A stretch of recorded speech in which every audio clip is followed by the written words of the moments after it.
Hello, welcome to another edition of Curtis Jones Writing. I'm reading every chapter of every book I've written. I've got 14 books written. Uh, I'm on the third book here, and this is the last chapter of this book. It's called Imagination, and it has been one of my favorite books because of the stories that are in it. I had a couple that were fantasy stories, and I was pretty proud of them. But it's got some other stories that are factual stories, so are true life stories. So let me get started with this. If you like what I'm doing and you're in a hurry to get each story, you can go to my web page, which is curtis-jones-books.squarespace.com, and it tells you a lot about each one of the books that I've written, and it also shows the journals and diaries that I've published as well. But it has a link to Amazon there where you can go and get the ebook copy version or the paperback version, and some of them actually come in hardback. I'm trying to convert all of them to that, and I will over time. But for right now, not all of them are paper; they're hardback. You can also go to the Curtis Jones author page on Facebook, and it's got links to those places too. There's also a link on both of those sites that'll take you to the Montgomery Public Library. Before COVID, I was producing video or producing seminars that told people how to write their story because I think it's important that we get our stories written because these things that happened and we grew up and lived through are going away. And it won't be long till people won't even know what we had to deal with to do the things we did. But I ended up writing a book because so many people want to know more, pardon me, more about how to write and publish. And so I wrote a book called How to Publish Yourself. It's all about control. And the reason this works and the time has come for these kind of publishing yourself books is because with a brick and mortar publishing company, they'll publish your book as long as they think they can make money off of it. And when it isn't producing enough sales for them to feel like they're making money on it, then they quit producing it and it goes out of production. But with Amazon, the way I do it, I don't sell a whole lot of books every month, but I do sell books. And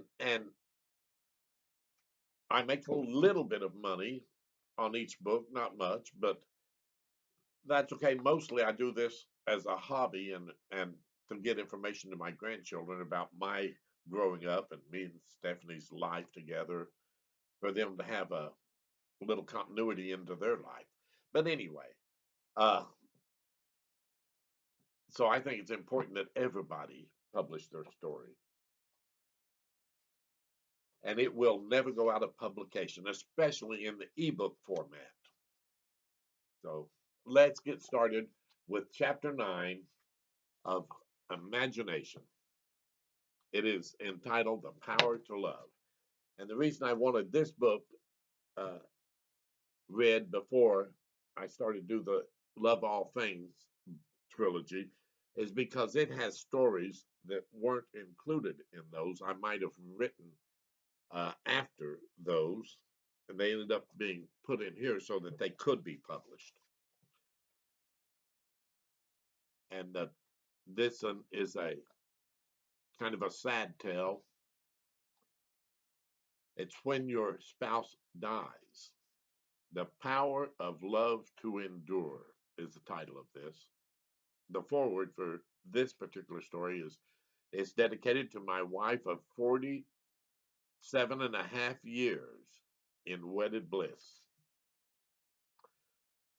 Stephanie learned more quickly than I did how to find peace in a union between partners in life.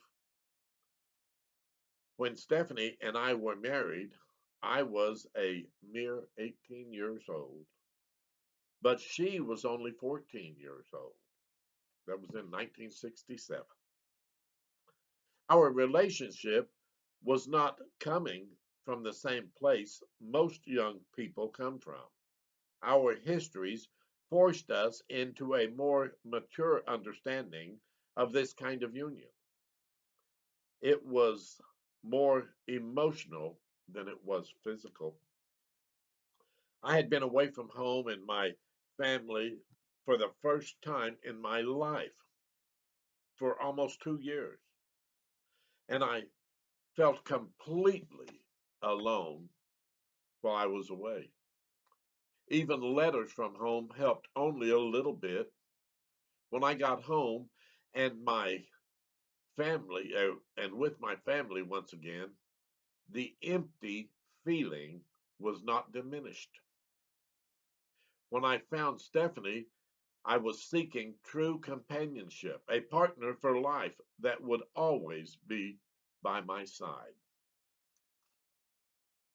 someone that I could confide in and that would help me see when I missed the mark. When I was with Stephanie, I was complete. And when we were separated, I had a great hole in my life that hurt my heart. Stephanie's mother was a war bride from World War II who came from England and had been divorced a second time when Stephanie was 6 years old. From 6 years old until she was 9 years old, she spent in foster care system in California. Stephanie's mom had been married and divorced 10 times by the time I met Stephanie. Stephanie's mom was always investing her time in dating and looking for the next Mr. Right. This left Stephanie feeling unloved, and by the time she was 13, she was the primary caregiver for her 9 year old sister. Stephanie's mother spent the weekends in jail for almost a whole year on a work release program, leaving Stephanie in charge at home every weekend. The girls were often left with little food in the house. A teenager can grow up very fast when saddled with such responsibility. Her mother had finished with the jail time for hot checks by the time I met Stephanie. We had to take Stephanie's little sister, Lizard for short, her name was Elizabeth, with us on every date we went on. Throughout our courtship, we dated from December 7th, when we met, until June 23rd, when we married. Stephanie was longing to be loved and to feel like she was a part of a family. Stephanie later told me she was looking for someone to share her life with too. She was already in the nesting mode. Thanks be to God, she recognized the same need in me. Don't think that Stephanie and I had no trouble between us as we began to adjust to being married, or being a married couple, and not a boyfriend and girlfriend. But because of where we started, we already desired the true husband and wife relationship that sometimes takes many years to find. There was a lot of naysaying when it came to what most people thought would be the length of our marriage. Stephanie and I were already each other's best friends when we were married, so we knew something others didn't. We had confidence that we would grow old together and see our grandkids, and so we did. To that, I can say amen. We had our first son, Michael, 1 month and 1 day before our first anniversary. We had our second son, Brian, 18 months later. Our daughter, Michelle, was born about 2 years after that on February 29th. Our youngest son, Curtis, was born on Halloween night a year and a half later. When Curtis was born, I was just outside the delivery room. Men were not allowed inside the delivery room. I had heard the screams of pain Stephanie experienced in childbirth. This scared me so badly. I declared we would have no more children, for I would not risk her life again. Curtis was 3 when Stephanie became pregnant again, and she lost the baby at about 3 months. As a result, I went down and got a vasectomy so we would not chance another pregnancy. Stephanie was too precious to risk another child. When we had been married 7 years, we had all the children we were going to have. We had many joys and wonderful events along the way over the next 40 plus years, with some difficulties along the way. Every night, Stephanie and I would retire to our sanctuary, the bedroom, to reconcile, reconnect, and air the things that was upsetting about the day. In doing this, we came to know and help each other through almost everything. This truly made us one flesh in the way we looked at the world and the events that shaped our lives. The hardships that came into our lives were the things that grew us closer together. They made us so dependent on each other for the idea to get out of the trouble and the comfort to deal with all those overwhelming difficulties that we could not change. 5 years ago, we could see that not long from then we would have to find a different place to call home. I was preaching at a very small congregation or church in a small town in central Florida. The church seemed to be losing members at a slow but steady pace. My wife Stephanie and I knew that it was just a matter of time until the church would not have the resources to support a minister and his family. I asked the men of the congregation to let us know when I needed to find another job so the church would not be made bankrupt by supporting me and Stephanie. That day came after 5.5 wonderful years of service there. I began to look for both a job and for a house to move to if I couldn't find a job. After about 10 job tryouts, from which I was not satisfied, I found a house that was just right for us. We came and looked at it on Christmas Eve. The house was a HUD repossession home and was listed for $15,000. The place was in good shape and we liked the look of it. That was the exact amount we had in savings, by the way. We called the agent the day after Christmas and said we would take it. He told us he could do nothing about it until after New Year's Day. To our surprise, he called us on January 2nd and told us that they had dropped the price by 7,000 or to 7,800. I nearly fell out of my chair as I told him we would take the house. I made arrangements to have him uh, process the sale. It took 3 days to get back to us to say that HUD had accepted our offer and we could now do the paperwork. The agent said when he called back on the third day that he had received 13 offers after the price had changed. He put them on hold until he was informed by HUD what they thought of our offer. Needless to say, they had accepted our offer, and he started the paperwork to make the house ours.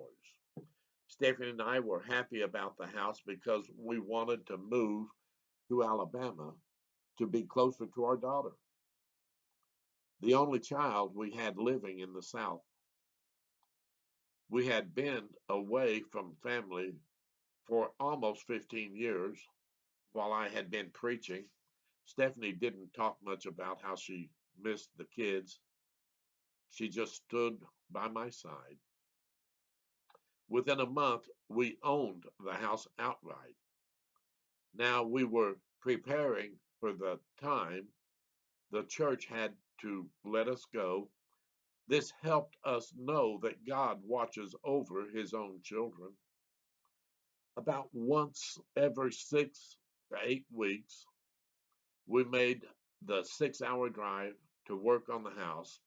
It needed to be remodeled. It had been a party house with a large room containing a full length bar about 20 feet long. The kitchen was outfitted like a cafe kitchen with several places for bar stools around the counter. All in all, it needed work to look like a family home. It was still a wonderful buy in spite of those things. So Stephanie and I set out in earnest to remodel the house before the church could no longer retain us. We generally came on Thursday morning and stayed until Saturday afternoon. I had to preach Sunday morning. On one occasion, Stephanie and I had just spent 4 days at the country in Alabama working on the house we had uh, bought to retire in.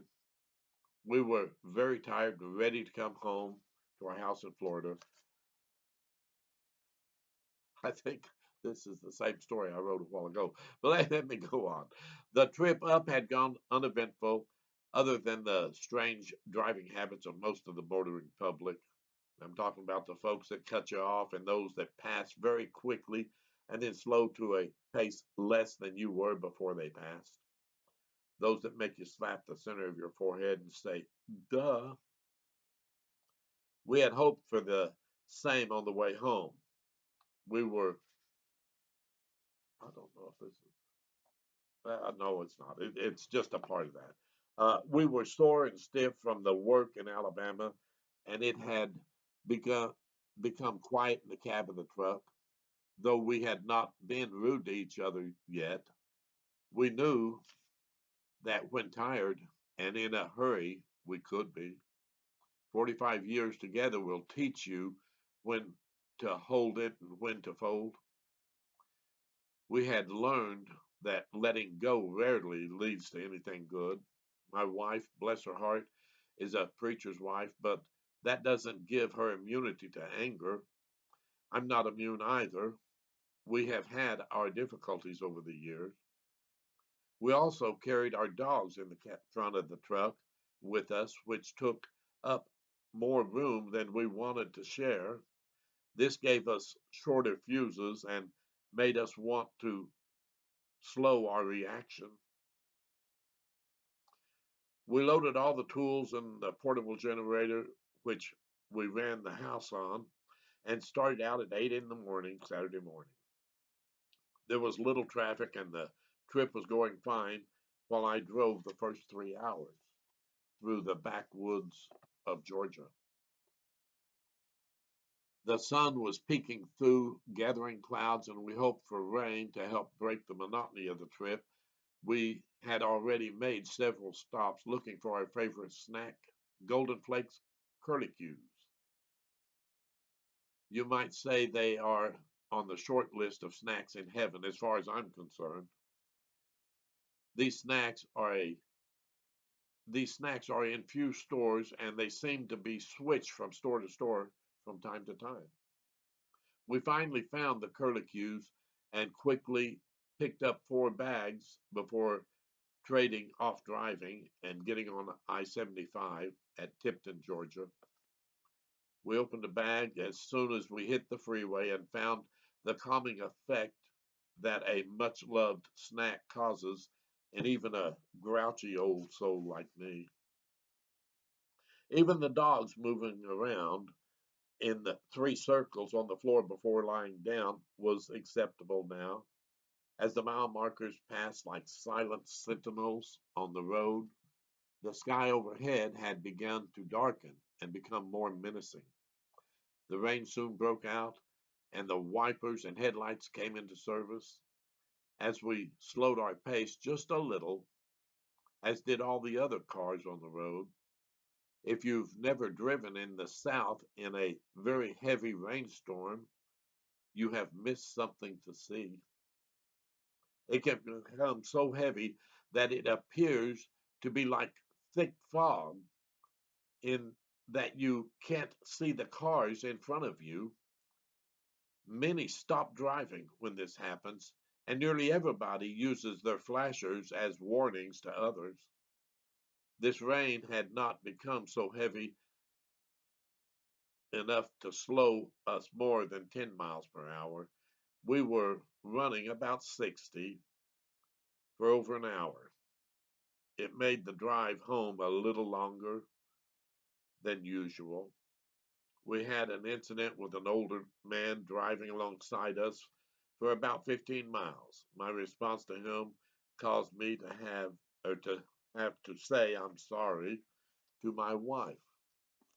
I began to tell my wife I trusted her driving and that I had been toying with the old man. I wanted to see just how far he was willing to go for an apology he thought he needed. I told her about his red face and wet shirt and how he seemed to be driving faster than he was comfortable with, how determined he was to get the apology, and perhaps I should not have put him through this ordeal. She calmed down and we had several laughs about this the rest of the way home. I thank God for giving me Stephanie for my wife, but she was so much more than just a wife. She was my best friend from the time we met. All other friends paled in comparison. She was my comfort when the most difficult times fell on us. Her own comfort came after everyone else's had been comforted. She was my most trusted advisor and the smartest woman I'd ever known. The emptiness that she left when she passed can never be filled. I now try to saturate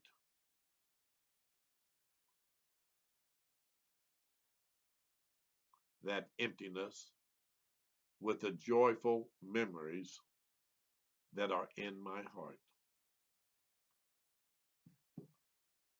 The next part of this story I've entitled The Countdown.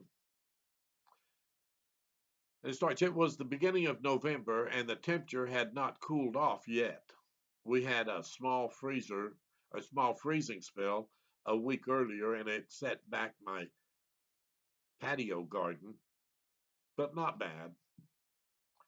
My mother had been visiting here from Oklahoma for the past month. She was surprised how warm it seemed here when compared to Oklahoma. We had a very good visit with Mom, and it had been years since we had spent so much time with my mother. Mom and I really did get to know each other again. It was a nice visit. Mom also thought of Stephanie as her own daughter. Mom wa- wanted to be here when Stephanie had a heart catheterization, which was being done to check why she was having a little shortness of breath. Stephanie was sure it was just because she had added a little weight, but she wanted to make sure that there was nothing more serious to worry about. Mom was 91 when she was determined, when she was determined, Mom was 91, but she was determined she was going to be here for Stephanie at any cost. Stephanie had the procedure Monday, and all went well, no problems to report. So Mom was going home the following Saturday. Mom was going home by air on Saturday morning, and we were making ready Friday night. It started out as a little discomfort in the left side of my chest. It wasn't bad, and I thought it might be something akin to anxiety. It didn't hurt, it just felt uncomfortable. I had experienced a heart attack 15 years earlier, and this felt nothing like that. By the time it did, by the way, it didn't hurt either. The heart attack didn't. We rose early and headed to the airport to make sure Mom made her flight. Things went very smoothly and she took off on time. We were happy Mom was able to have her visit without any sickness or injury to Mom.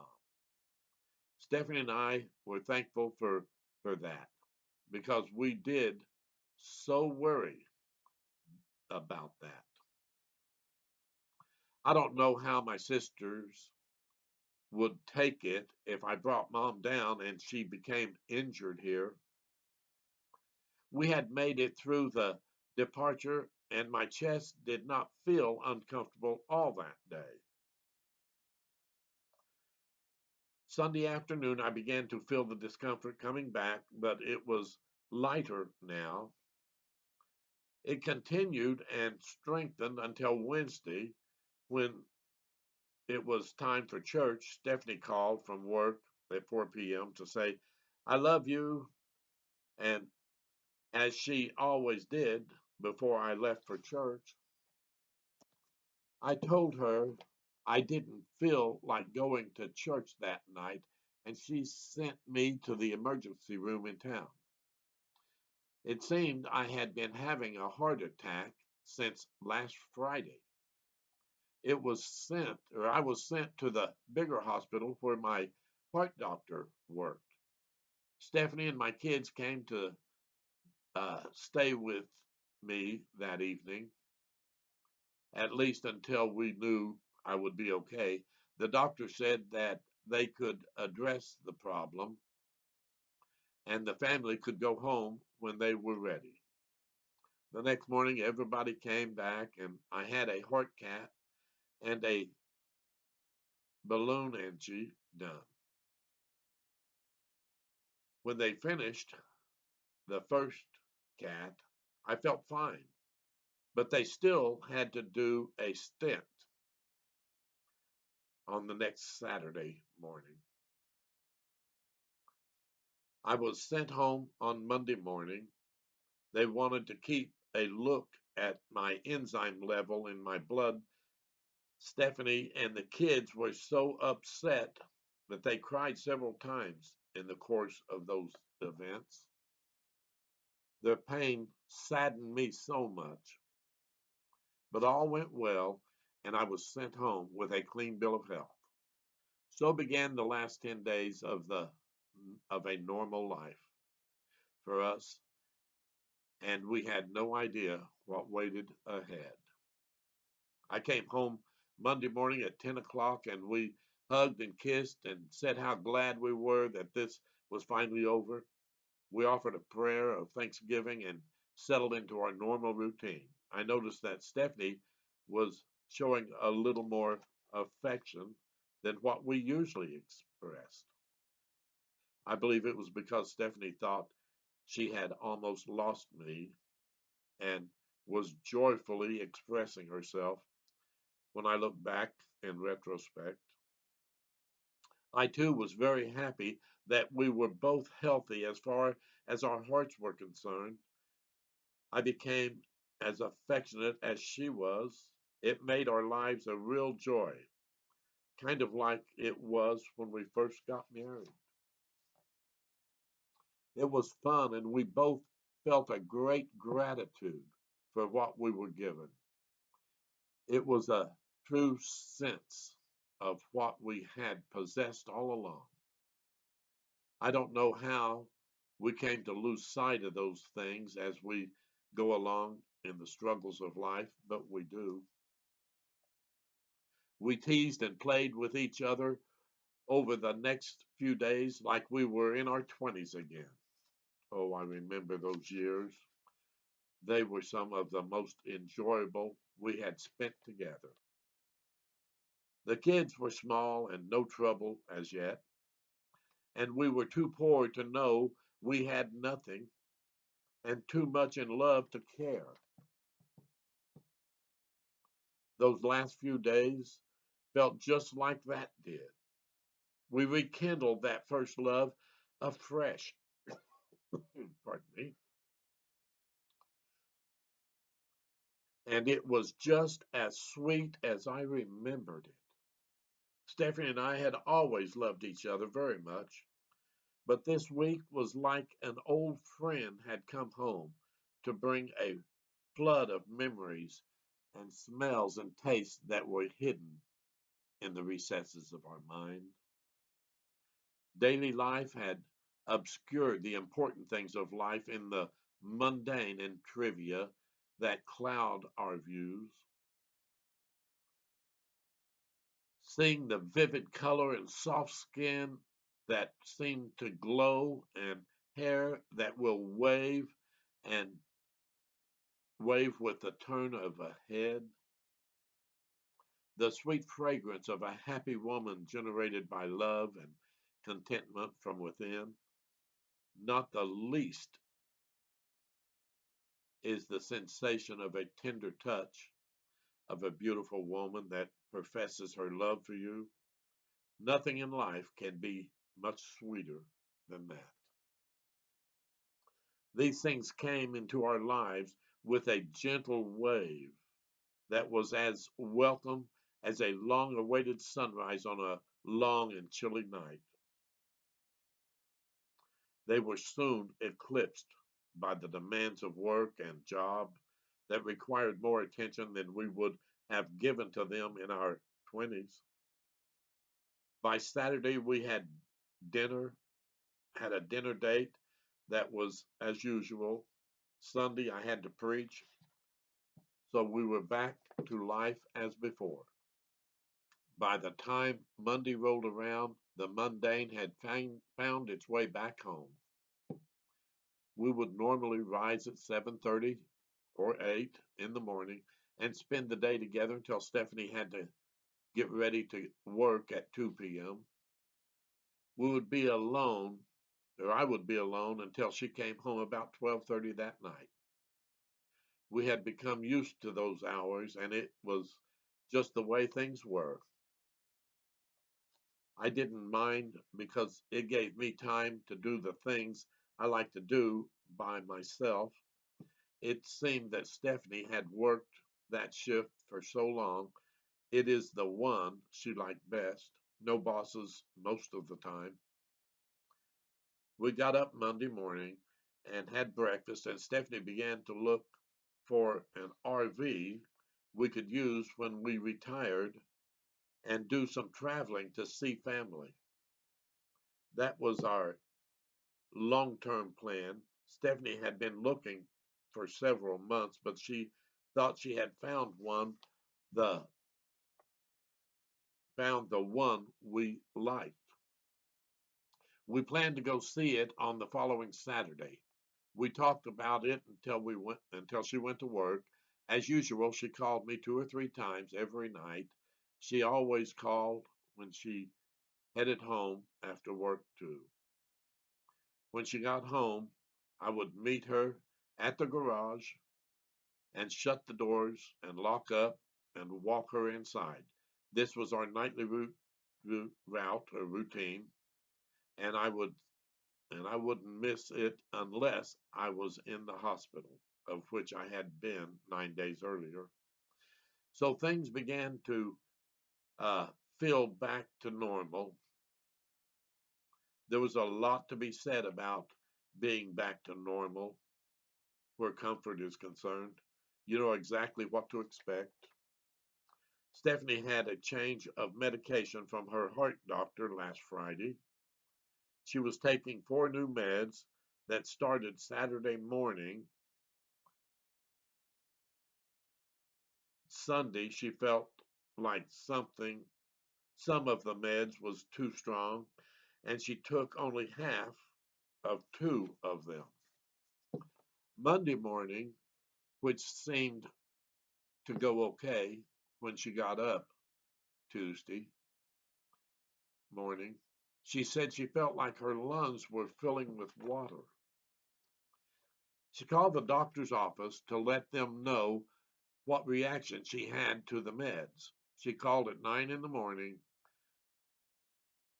on Tuesday and waited and wanted me to relay the information about the change that needed to be made concerning her meds. Stephanie began to feel better before she went to work. She said that her lungs had started to clear. The day went as normal. We spoke on the phone 2 times that evening, and when she called, when she headed home, we met at the garage as usual, and she looked and acted like she felt fine. I was not concerned. We went to bed as usual and talked and laughed for about a half an hour. We said good night and went to sleep. I was awakened Wednesday morning at 7:30 to the sound of Stephanie struggling to breathe. The sound was that of gurgling, like she was breathing through mucus. I heard only one breath and told her to turn over because she was not breathing right. She didn't respond to my statement. I jumped out of bed and ran to her side of the bed to check on her. Her mouth was open slightly and her eyes were just barely open. I could see about half of her pupils. I began to yell at her and slap her face.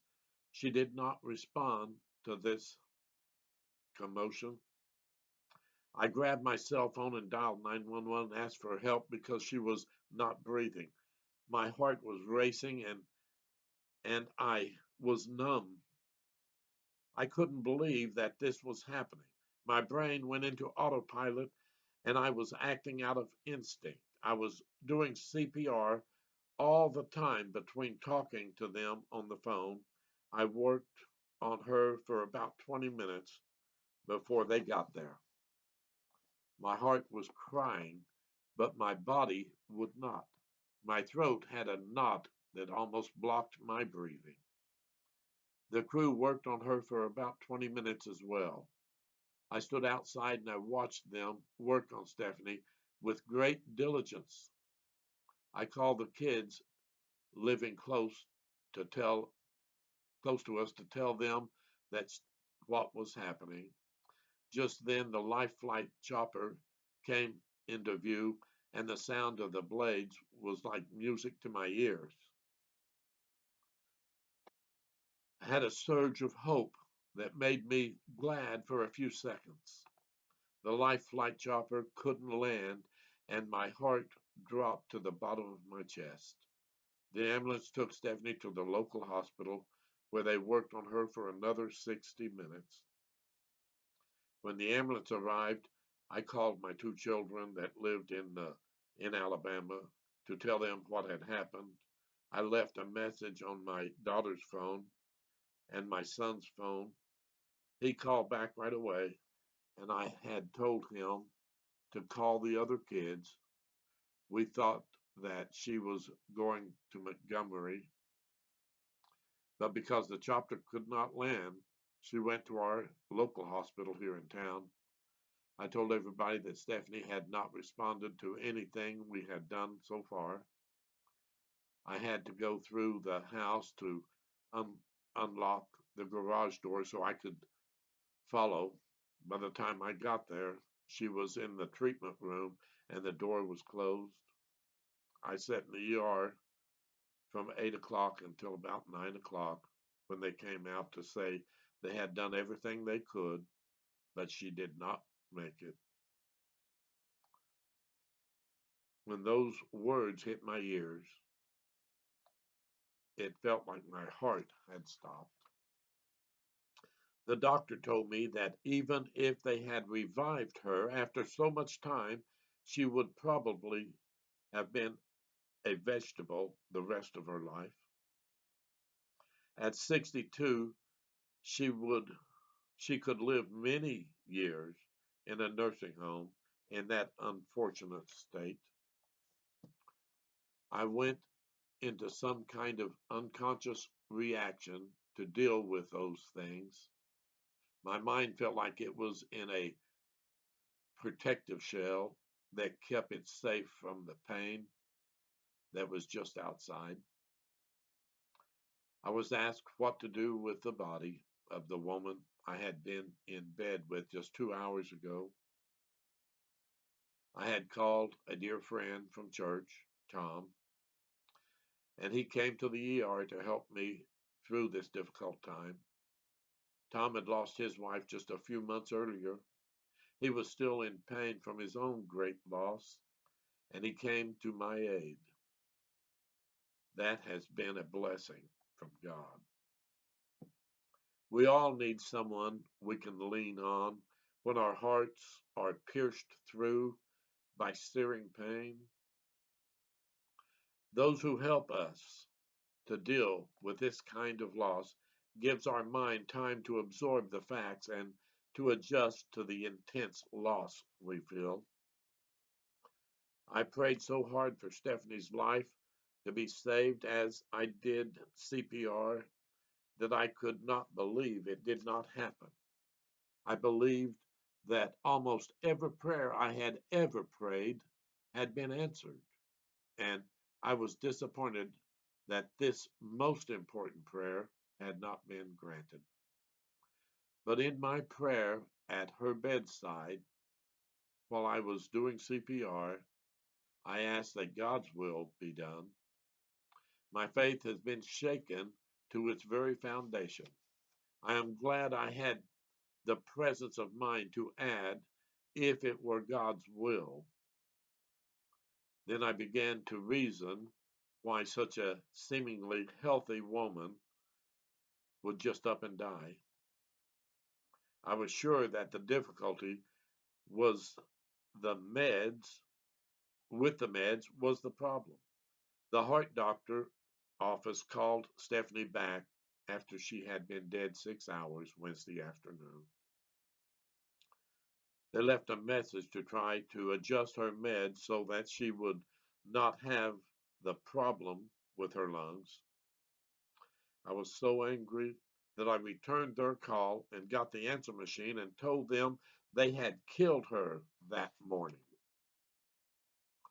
Nevertheless, uh, never, needless to say, I never got a response. They called back a week and a half later and said they needed to change Stephanie's appointment because of an emergency that came up. I returned their call and asked I returned their call to ask for a callback concerning Stephanie. I never got a callback from them on that either. Someone there knew Stephanie was dead already. There were so many decisions that had to be made soon after my dear Stephanie died that I was glad we talked about many of them and had decided on them on what to do some years earlier. Don't be afraid to discuss the important questions while you are both able.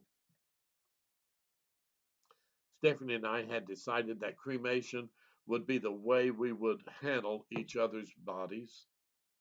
At the time, it was the least expensive way to handle the death of a loved one. When I had decided, I made the decision without checking the price.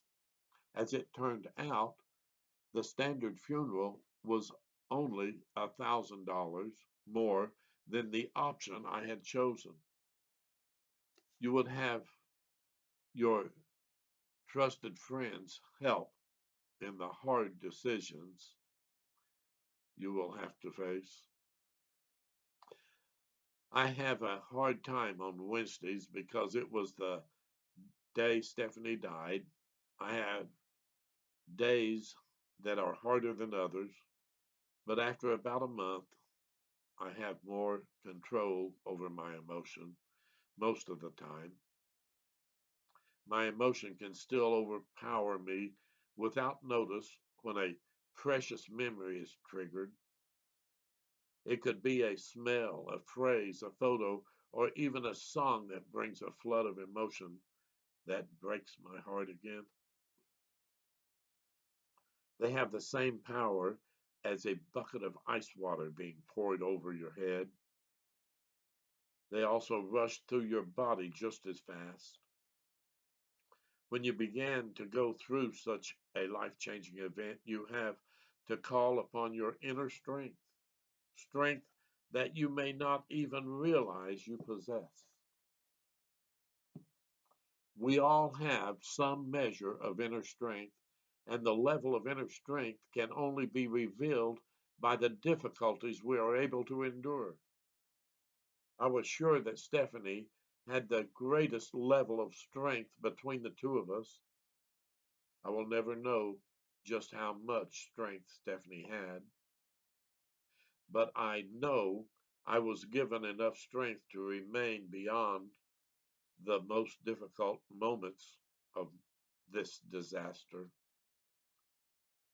Those kinds of hardship will make us a stronger person and able to help those who may need our help someday.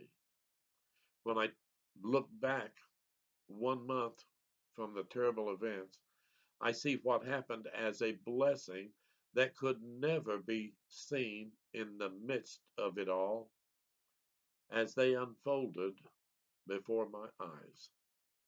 The words of the doctor in the ER come back to me as words of comfort when the logic of what he said begins to take root. I also lean upon my faith in a loving God who does all things for good to those who love him. I realize I cannot know what God sees that prompted actions like these or that allow results that cause such pain. Now, almost 2 years out, I still hurt very badly from time to time. The events that bring such pain happen less often, but I do still cry myself to sleep once in a while, even today. I do believe that when we are able to look back with our logic and not our emotion in control, we get a clearer picture of the good that comes from God's plan. Trust God and know His word is truth. That was hard to write then. It was hard to read today. This is, she died in December 2015 on the 9th. We had known each other 48 years and 2 days when she passed. And I still, to this day, find myself crying sometimes at night. A love that deep will live with you until you take your last breath. But I believe that God saved Stephanie from a life in a nursing home. Had they been able to revive her, that would have broke her heart and mine. So God's blessing is seen in what happened here. And if it comes to you to have to face such things, trust God because everybody that's been born will have to die. Thank you for bearing with me in that last story. It was a difficult one to read, and I knew it would be. But I wanted to get it done and get it posted so that next week, this will be Friday. I will start reading the Love Endures All Things trilogy. The first one is simply Love Endures All Things, a love story from a teen marriage through senior years. And that just kind of describes the whole thing. This is a pretty long little book. It's about 250 pages. It's got many chapters in it. Let me see. I've got 13 chapters. The last chapter in this one is Stephanie's journal. And so it relates to the time that Stephanie died as well. But the most of the stories in that are the first 15 years we were married. And the second of the trilogy is Love Endures All Things Across the Creek. And it's a few chapters. I don't know how many. Let's see if I can open it up. It's 15 chapters, and it's the middle 15 years of our marriage.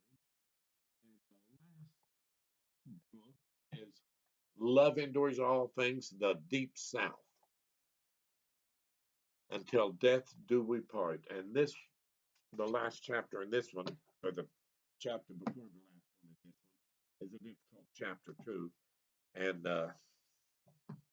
so I have written, in essence, my whole life story from about 7, 8, or 9 years old up until about 72. And I've had an unusual life. If you've been through Dad's Old Truck 1 and 2, you already know that. And with the imagination book, I've revealed some more. But you will see as I start going through Love Endures All Things how